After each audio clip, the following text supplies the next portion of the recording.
So the importance of Malick Sidibé photography in his work for me is really, you can see in his work the independency of the country. You could see Bamako, you could see his style. And this is really came out of his work in the sense of seen as art, as I think in the past he was probably more like a local photographer.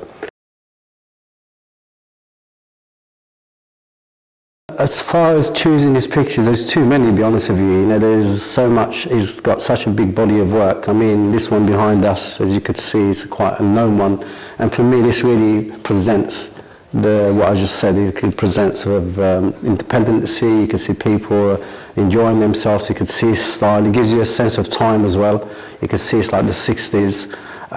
But there's so much different images that really has a different movement. There's definitely, well, as the people been to Bamako and know about the music of the country, there's definitely a feel of, you know, when you look at an image like this, you can definitely feel the rhythm of the country and the music.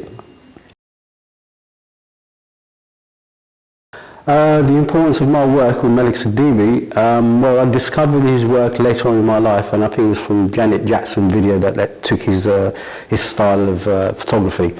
I mean, for me, as I said, Malick Sidibé, because he captured a time, and also, importantly, he's documented a period of time. So when I started to look at his work and I started to do studio work, I really wanted to trying to understand what he was doing, and not just, it's easy to just hang a backdrop and take a picture. Anybody can do this. But for me, I sort of looked at him. He was a photographer that was in his city in Bamako and captured that time in his city. And I looked at myself and people around me, my friends that had been moved around different parts of the world. So when I started taking pictures, I wanted to kind of also, beyond trying to maybe just have pretty pictures, is to document this movement, this people being moved around, and also to kind of continue this style of photography with a story.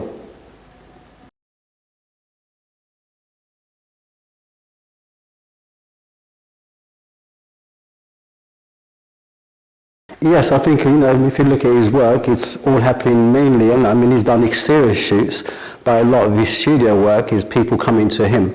So it's probably friends or people want to have a picture for themselves. And then from that, he's obviously went outside to, as you could see, to maybe bars or some, you know, party places. So he's really captured between the inner space and the exterior space, and I think that's what gives his body work also an importance, because then it's taking his subjects outside the studio and putting them within the exterior to get the feel of the country. Yes, I think the reason I'm saying the next generation, you know, I was born in 61. My first 3 pictures in my life were, you know, up to the age of 14, I say. It was 3 pictures. One of them was me dressing up with my family, going to a studio in Larache, where I was born, and having our best dressed up to take a family picture to send it to my dad, who was living in London at that time. My first picture is me dressed up as a cowboy on a plastic horse downtown in Larache, where you had the local photographer that would be there taking pictures of the kids. And then you had the studio photographer that would do more portraits, and the third photographer would be on the beach for the summer, where you know, there would be like a few photographers with a few cameras around their neck going around, and you have memory pictures with friends. So these are the 3 pictures I have in my life. So I felt at least I've been a sitter of this style of photography. And when I started doing my work, especially when we're talking about studio photography, this I had to recognize my journey, look at people like Malick Sidibé, and then not to do something with a story, not to water it down, as I say, because if you look around, especially now in social media, there's so many people doing pictures with backdrops, and they're very pretty, and sometimes they don't have that story. So for me, I had to really analyze this to, you know, say if I get my work compared to somebody like Malick Sidibé, is to at least to have my journey with that. So when I look at my pictures, there's a journey of myself and my friend that's in the picture. If he or she Brazilian or Nigerian, there's that kind of a journey that gives you know, a story to myself. So really, this is the kind of ideas I had with my work with him.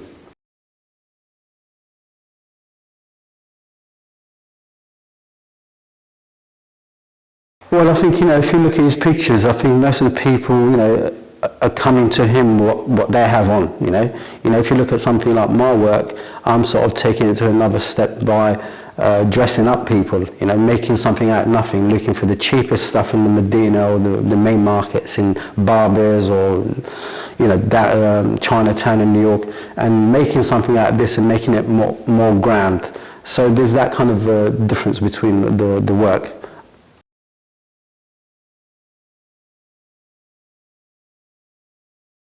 The Sharp Stairs, again, I'm very proud to be part of it because I have a couple of pieces there. For me, it's great because I think when people come see this show, for me, this is the roots. One of the, there's a few photographers like Malick Sidibé, but let's say Malick Sidibé is one of the, the masters.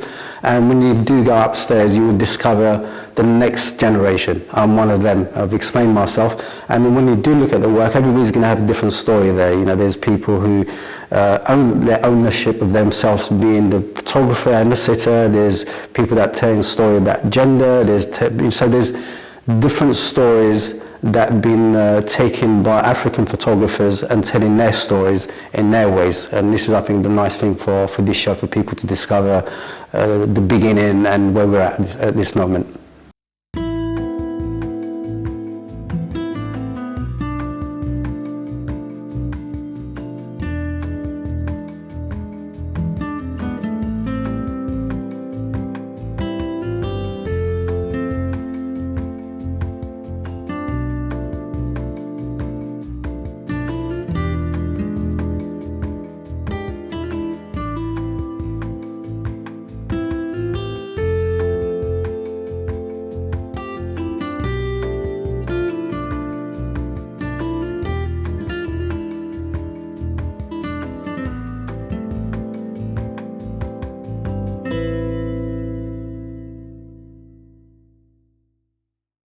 We're here at the museum. I've just chosen Fosso. When I discovered Fosso, I remember this image. It was a striking image. Then when I looked deeper in his work, I realised he was the photographer and the sitter. And for me, this is like the next generation of Malick Sidibé, the same, almost the same, a little bit younger, but really he took it somewhere else by ownership of being the African in the picture and taking the picture of himself. So for me, this was really sort of a break. It was a kind of a new thing. I mean, now maybe it doesn't seem that new, but when when his work got shown, it really showed something new from Africa, and some people, it was shocking for them because he's dressing up himself in all different characters. Sadly enough, I have to speak about my work. There's two pieces of work in the show. This one's called SUSA, S-U-S-A. It means Salam, United States of America. And basically, this was done during when all the stuff that was going on between Afghanistan and Iraq in America. It was an expression of that time of what I was thinking. I sort of took some of the iconic products from America, trying to make the American flag, and also the portrait of the girl that I have in the picture. She also has a bandana, an American flag bandana, and actually I've done artwork written Salam, which means peace.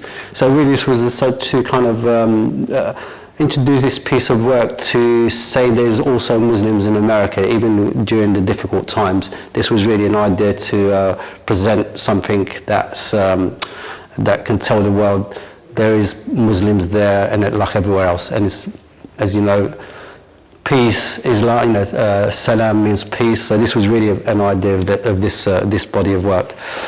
This body of work is an extension of my body of work called Kesh Angels, which is Marrakesh for short for Kesh, and the whole body of work, Kesh Angels, is about the culture of girls on the bikes in Marrakesh. At that period of time when I finished the body of work, I realised there was no Arabic dolls.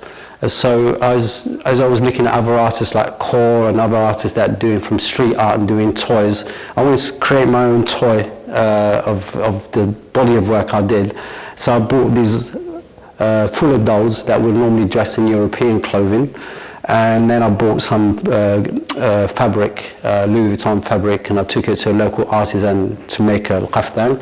And I really set up a big brand names like Louis Vuitton in the background. The bike I actually bought from West Africa by work with artisan. And this is really a creation of, once you have a body of work and something else happens, this was really the result of Cash Angels.